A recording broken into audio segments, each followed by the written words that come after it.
Hoy hablaremos del ciclo celular. Para hablar de ciclo celular primero tenemos que definirlo.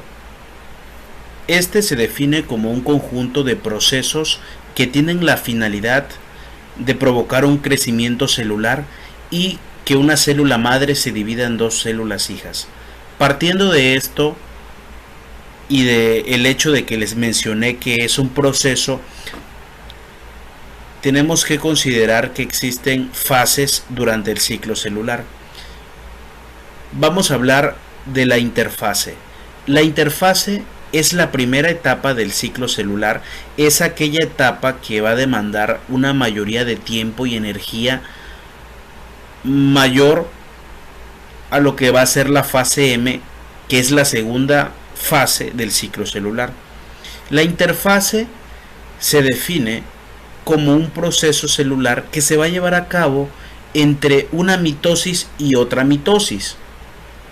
A su vez, la interfase se divide en subfases. Son las fases G1, fase S y fase G2.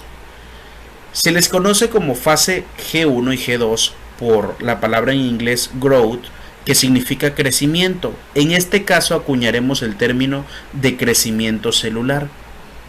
Vamos a empezar hablando de las características de la fase G1.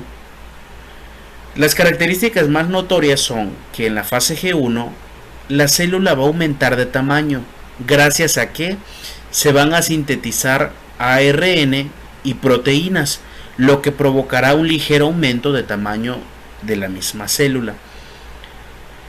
Luego tenemos a la fase S. Es una fase donde se va a llevar a cabo la duplicación y la replicación del DNA. Es una fase muy importante debido a que gracias a esto el material genético se va a repartir en proporciones iguales cuando se lleve a cabo lo que es la fase M. Tenemos una fase G2 que es la última subfase de la interfase. En esta la célula va a empezar a sintetizar un sinfín de proteínas. Los cromosomas se van a descondensar, ya que gracias a esto en la fase M las cromátides se van a separar de los cinetocoros, lo cual va a propiciar la división celular. Pero gracias a esto en la fase G2 la célula va a aumentar drásticamente de tamaño para que cuando se lleve a cabo la fase M las células se reparten en proporciones iguales.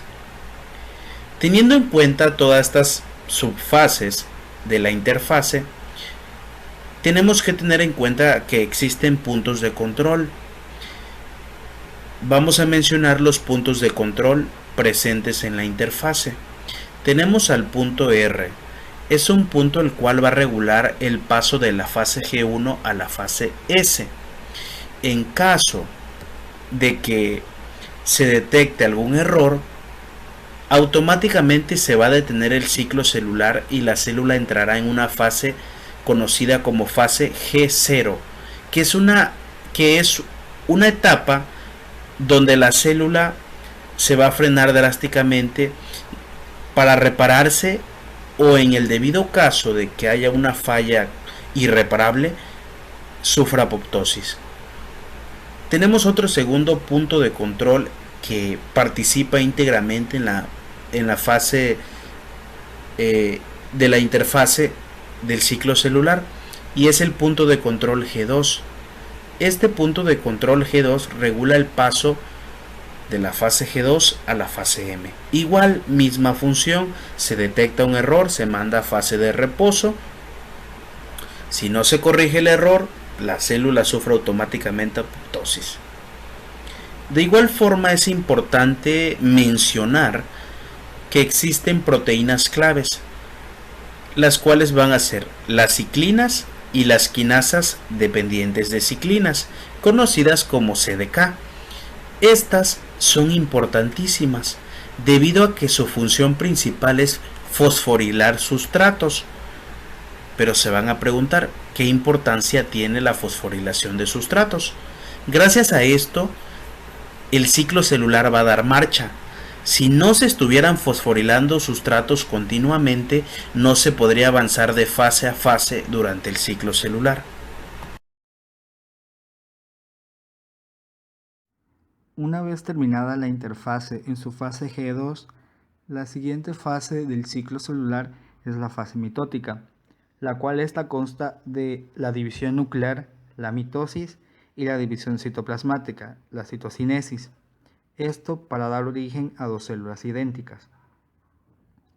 La mitosis es la distribución de dos juegos de cromosomas en dos núcleos separados.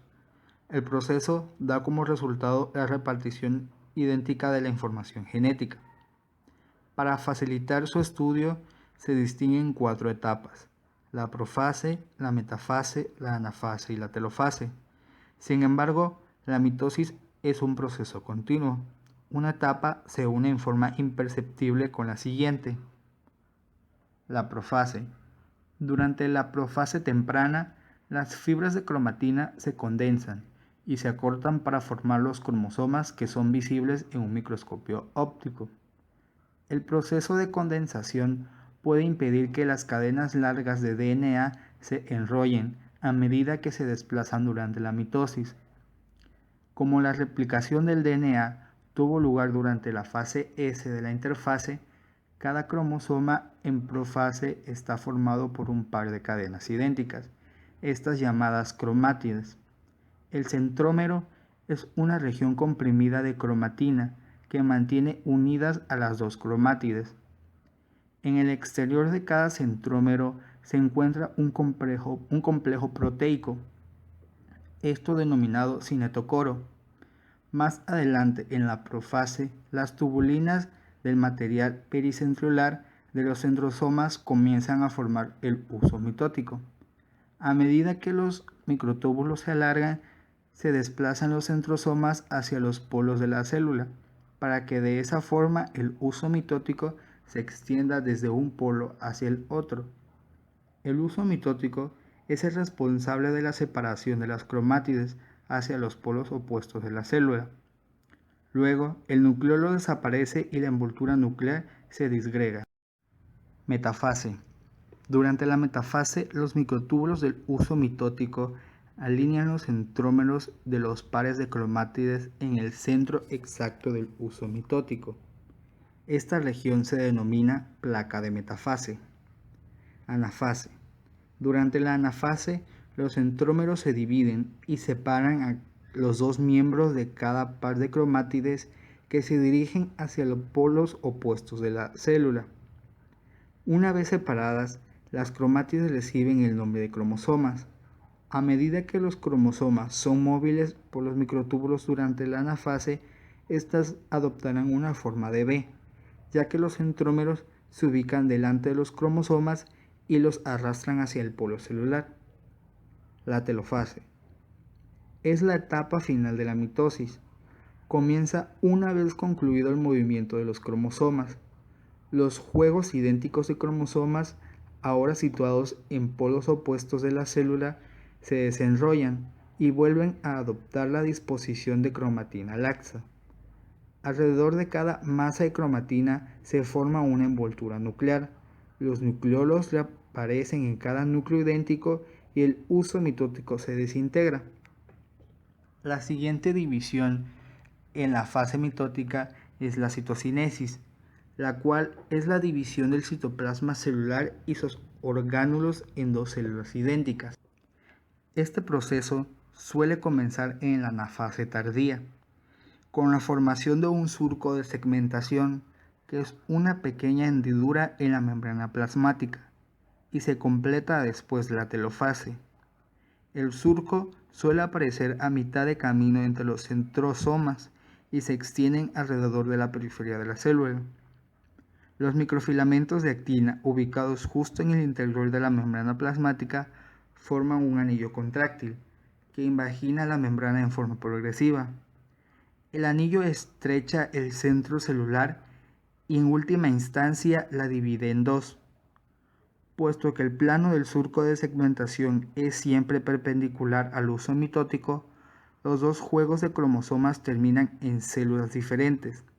Cuando la citocinesis se completa, comienza la interfase. Para empezar a hablar de meiosis, tenemos que tener en claro la diferencia entre mitosis y meiosis.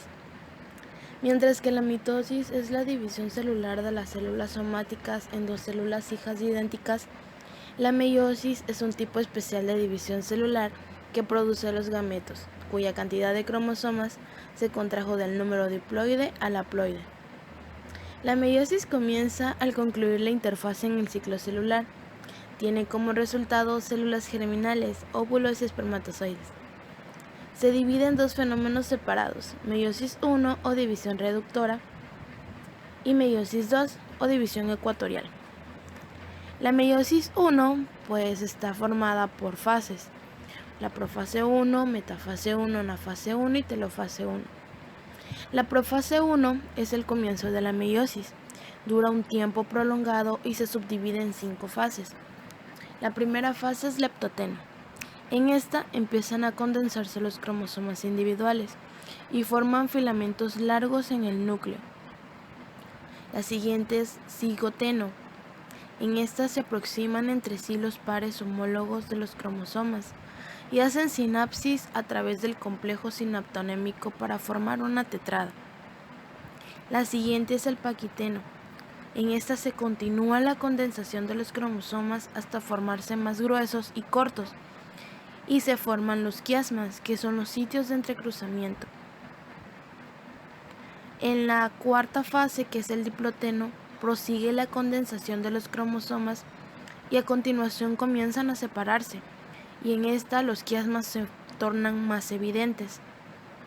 La quinta y última fase es la diacinesis. En esta se condensan al máximo los cromosomas y desaparece el nucleolo, al igual que la envoltura nuclear, por lo que son liberados los cromosomas al citoplasma. La siguiente fase de meiosis 1 es la metafase 1. En esta, los pares homólogos de los cromosomas se alinean en la placa ecuatorial del huso en un orden aleatorio. Se unen fibras del huso a los cinetocoros de los cromosomas. La siguiente fase es anafase 1. Esta es obvia, pues empiezan a separarse los pares homólogos de los cromosomas, con lo que inicia su migración a los polos opuestos de cada célula. Tenemos que tener en cuenta que en esta fase lo que se separan y se van a cada polo son los cromosomas completos. En ningún momento hay ninguna división de los cromosomas. Es decir, que cada cromosoma consiste aún en sus dos cromátides. La siguiente fase es telofase 1. Esta es la última fase de meiosis 1. En esta los cromosomas están situados en cada polo de la célula, por lo cual la célula comienza a contraerse en la parte media y se separa para dar dos células hijas.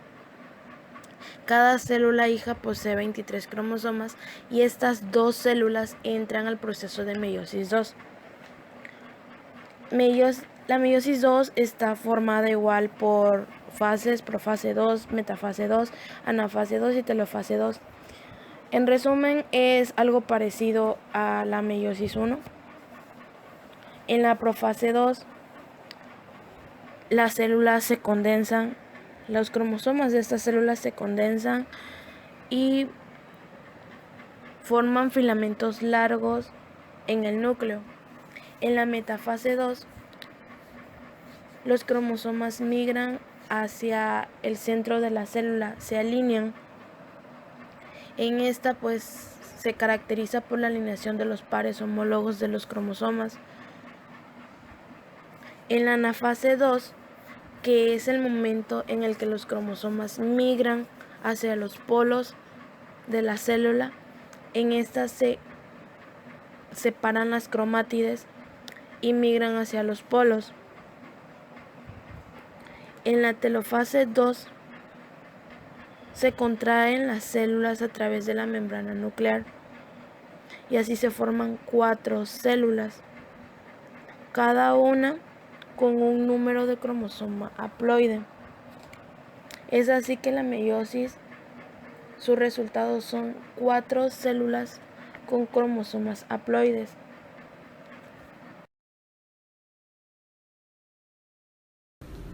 El tema que se va a presentar es el P53 y ciclinas.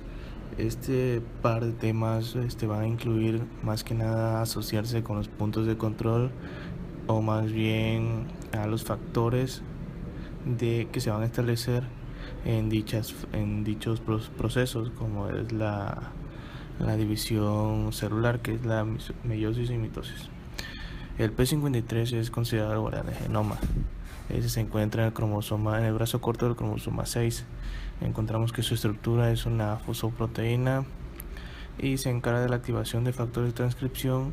Reconoce secuencias específicas del ADN, o sea que se encarga de,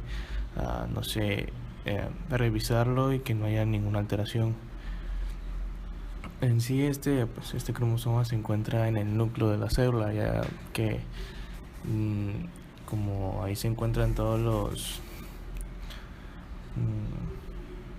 que es transcripción, replicación, tanto del ADN al ARN, ahí es donde se concentra. Esta proteína en células normales es bajo. Se asocia al MDM2 y mismo induce a su regulación, o sea, un proceso de ubiquitinación. Entre las funciones destacadas de esta proteína, se encarga de detener el ciclo celular.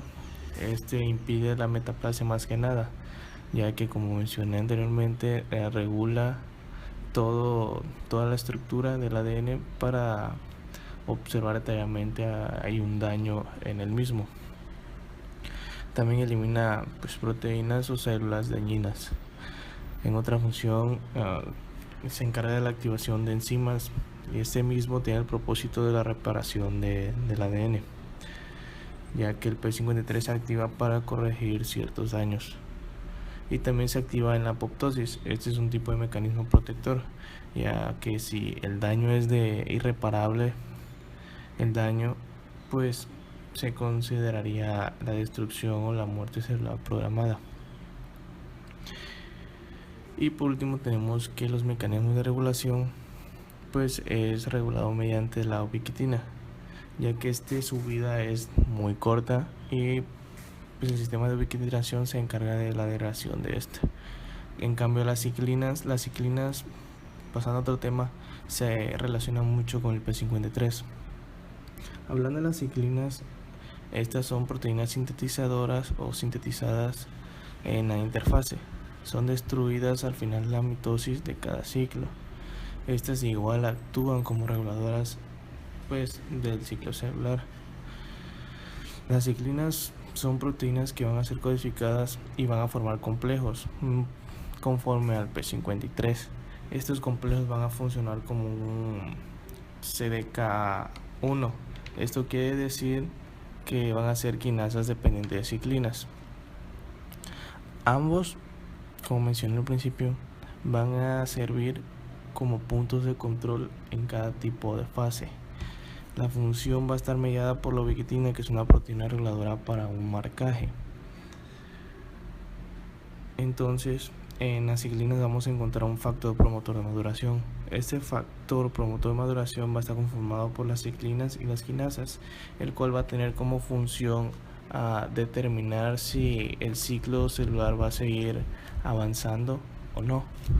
En sí, esto se encarga de la regulación del ciclo celular. Estas moléculas van a ser reguladoras entre cada fase. Estos se van a identificar o van a funcionar mediante una señalización que va a ser igual a puntos de control. Las CDK, o sea las quinasas dependientes de ciclinas, se van a activar solo si se unen a las ciclinas.